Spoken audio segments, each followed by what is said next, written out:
Rato iraira ny fity aleo amorokirako rato ny fity kavava kaderako andriamanitra rato ny fity kalalan aleko any ampigadran umelukanulo ni fitsarana sazy tsisy fiafara raha fitino intimity de azonao tiavinao tiavoao mandrakizay aminy fotsaina fanay raha sitrakao tiavoao mandritry ny andro piainanao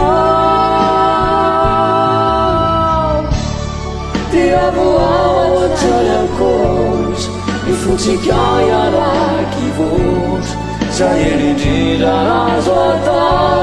isakaizasika sy anao fara fitiny fity de azonao tiavinao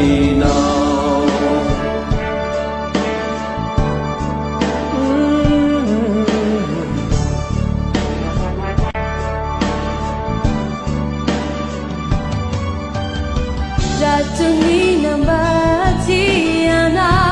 tisiafatsitejana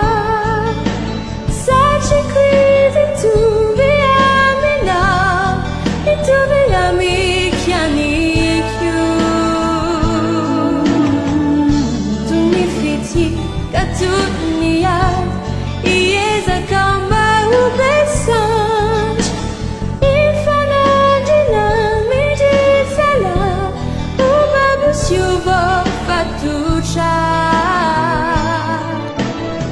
raha fitino intimity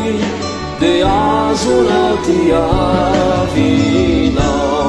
tiavoao mandrakizay aminy fosaina fanay raha sitrakao tiavoao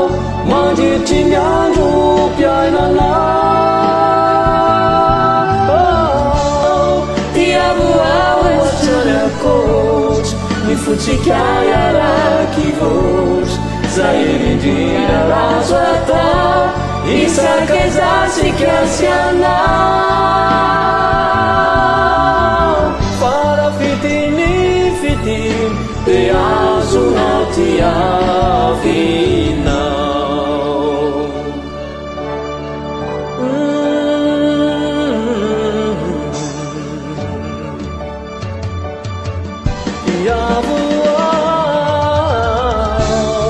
tiavoao mandrakizay aminy fosany hafanay raha sitrakao tiavoao mandritry ny andro piainanao tiavoao atrany ankoatra ny fotsika iaraky votra zay erindrindra azo atao isakaizasika sy anao